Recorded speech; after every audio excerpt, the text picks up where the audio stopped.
বলেছিলাম দুর্নীতিমুক্ত বাংলাদেশ ইনশাআল্লাহ সবাইকে নিয়ে আমরা বলব। আমরা কথা দিচ্ছি বাংলাদেশ জামাত ইসলামী যদি আল্লাহ তাআলার মেহেরবানি এবং সরকার জনগণের ভালোবাসা নিয়ে সরকার গঠন করে তাহলে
গরমের কারণে হয়েছে, কিন্তু উনি বারবারই চেষ্টা করছিলেন বক্তব্য দেওয়ার জন্য।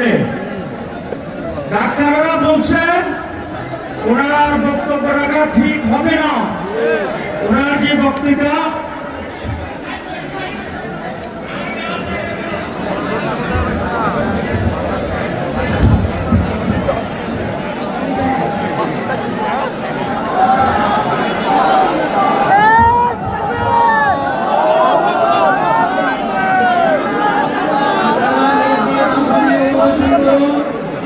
সংগঠনের দায়িত্বশীলরা প্রয়োজনীয় নির্দেশনা দিবেন। আপনাদেরকে নিজ নিজ জায়গায় অবস্থান করার জন্য অনুরোধ করা হচ্ছে।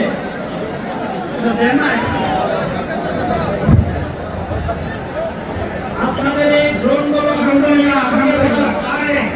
আল্লাহ যত সময় আয়াত দিচ্ছেন, আল্লাহ যত সময় আয়াত দিয়েছেন,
শ্রেণীর মুক্তির জন্য আমাদের এই লড়াই নয়।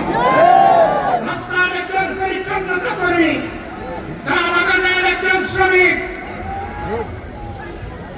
রক্ত পানি করে ঘাম জমানো আমার একজন রিক্সা চালক ভাই মাঠে ময়দানে বাংলাদেশের মানুষের মুখে যারা এক মুঠো হাত তুলে দিতে চায়, আমার সেই কৃষক বন্ধুটি, আমি তাদের হয়ে আজকে এখানে কথা বলতে এসেছি। আমি কোন অভিজাত শ্রেণীর হয়ে এখানে কথা বলতে আসিনি। আল্লাহ তাআলার অশেষ মেহেরবানি, আজীবন সকল রক্ত চক্ষুকে উপেক্ষা করেছে, এর পূর্বের পরোয়া করি নাই।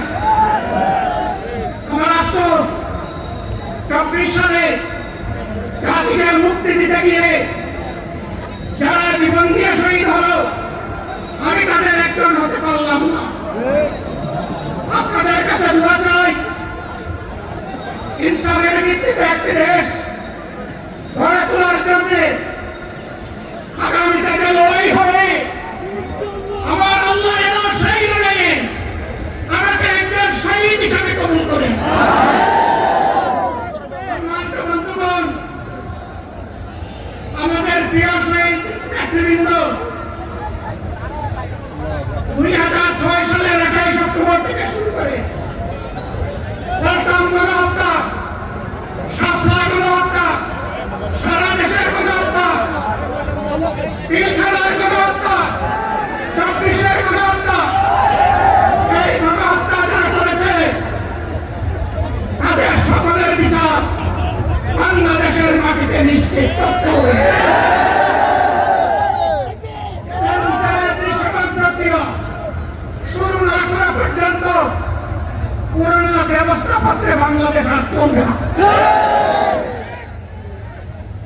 এতগুলো মানুষ এমনি এমনি জীবন দেয় নাই,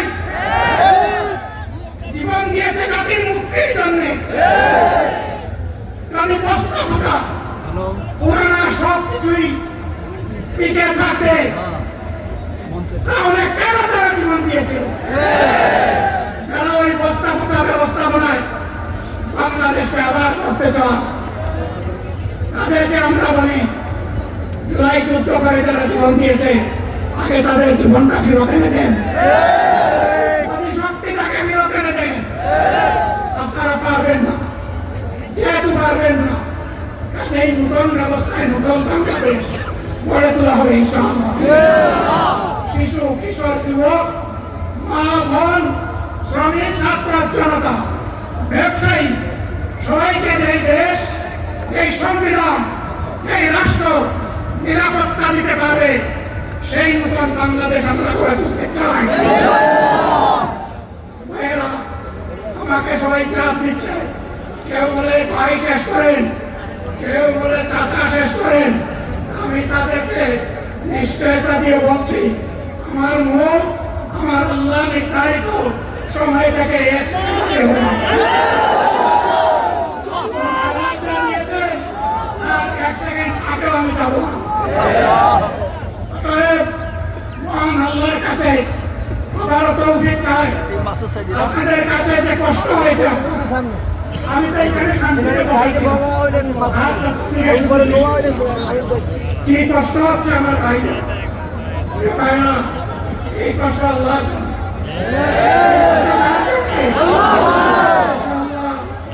আল্লাহ তাআলা আপনাদেরকে তার উপযুক্ত জায়গা দুনিয়া দিনে নাকে রাখে দিবেন।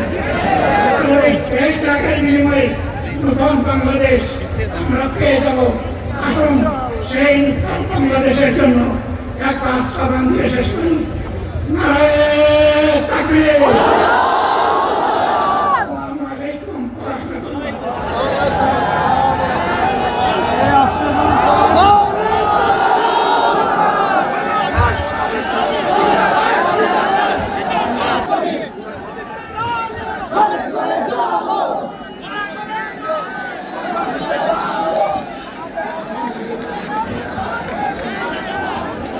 সম্মানিত